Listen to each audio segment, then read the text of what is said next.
This chart indicates Bitcoin may be headed for a record high above 73,000. Well, that's obvious. We know that's happening. We know it's just a matter of time. Look at MicroStrategy. It already broke through its previous high of this year. So Bitcoin is about to do it. But there's this three-line chart. So that's just showing, yeah, Bitcoin is about to do it. Which is basically, basically what I've been showing you guys on a grander scale. So it has broken out of this trend line. And it's just a matter of time. It's going to happen. And there's more charts I'm going to show you guys in a bit. We had a massive, massive inflow for ETFs.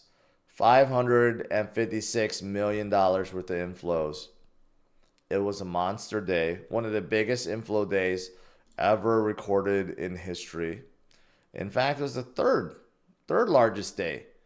If you look at it, maybe not third. The first few months we had some monster days, but it was one of the biggest. Okay, and not to worry, we will have some more monster days coming up. We will have $1+ billion inflow days, plenty of them going forward. But do you notice the commonality of this? Within 9 months, there are a lot more greens than red. And the green bars are way higher than the red bars, okay?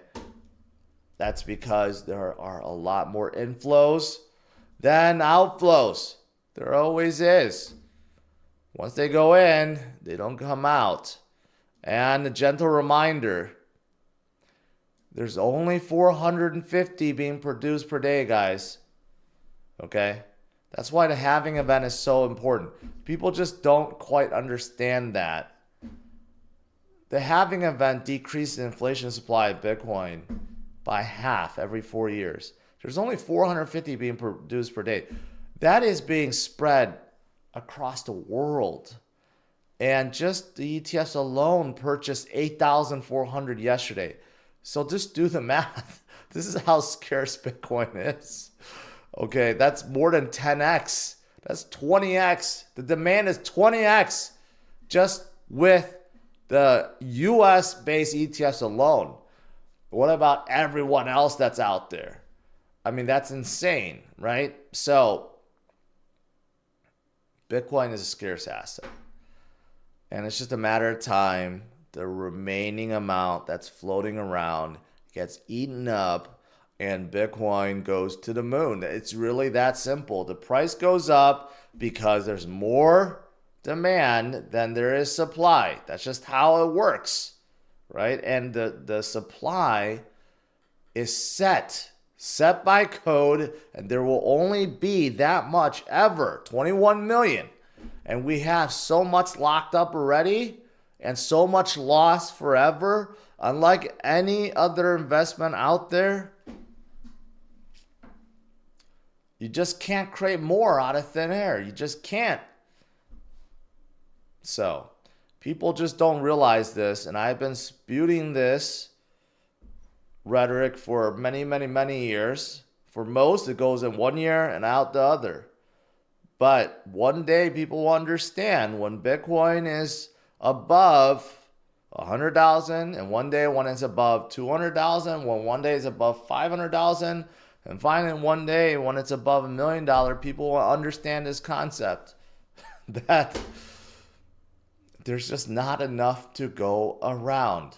Not even every millionaire out there can buy one Bitcoin at this point in time. That's how scarce it is. There's just not enough to go around.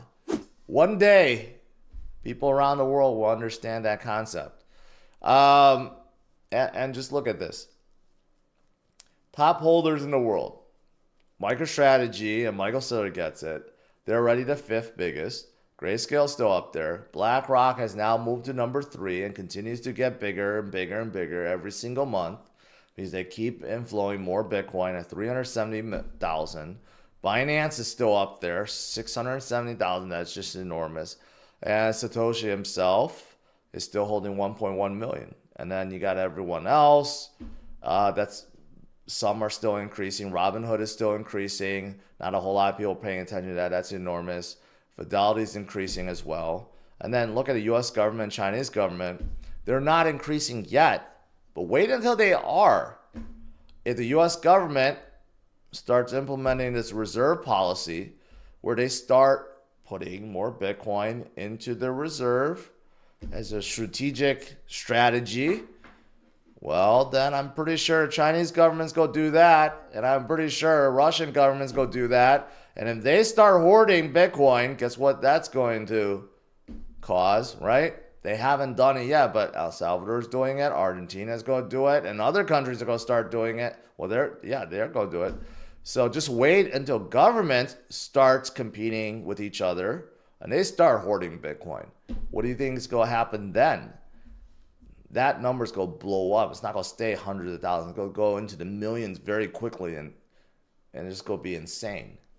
Metaplanet's doing it from Japan, right? People were making fun of how their buys are so little. It's starting to add up. It's starting to really add up. It's in the tens of millions. Soon it's going to be hundreds of millions now, and their stock is going up. Just like MicroStrategy. It's definitely working. They could just follow what MicroStrategy is doing. They could start borrowing money and buying more Bitcoin and just keep on going. I don't know why others are not doing the same thing. It's a proven strategy that works. I mean, it works 100% of the time. So I don't know why others are not doing it. MicroStrategy is going up today.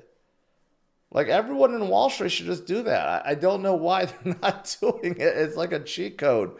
Just borrow, just issue notes and declare you're going to go buy Bitcoin with it. And then your stock will pump, and just keep on doing it.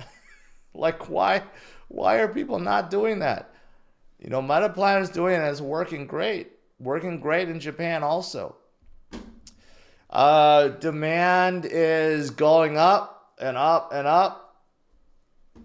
So that's obvious. No surprise there. It's going up, and reserves keeps going down, like I said. Why does price go up? Because there's more demand than supply, and one day people will realize around the world there's only so much to go around, and when there's not enough to go around, that's when the price skyrockets. We still have people that do not believe, especially people that are in charge of fiat. You have the Minneapolis Fed President Kashari. I can't say that name. Anyways, he says Bitcoin still remains worthless after 12 years. I don't know how someone could still say that. You know, especially when even like states are now embracing Bitcoin. Sovereign nation states are embracing Bitcoin. Even BlackRock and Larry Fink is embracing Bitcoin. You know, when you deny it this hard, that shows how insecure you are at this point, right? Like, I've always said this about people that deny Bitcoin this hard or bash it this hard. They're really, at this point, showing their insecurities. They are threatened, right? That's what he's showing. Like, not even Powell says this. When Powell is asked about Bitcoin, he doesn't say it's worthless. He even says there's a place for it, right? Like, that shows you he is scared. He's scared of Bitcoin. So, anyways, just want to point that out. Anyone, just like Peter Schiff. Well, Peter Schiff is just putting on a show. He just can't say anything good about Bitcoin. But anyone at this point that still says Bitcoin is worthless or in Ponzi or whatever, just know that they're either jealous or they're scared of it.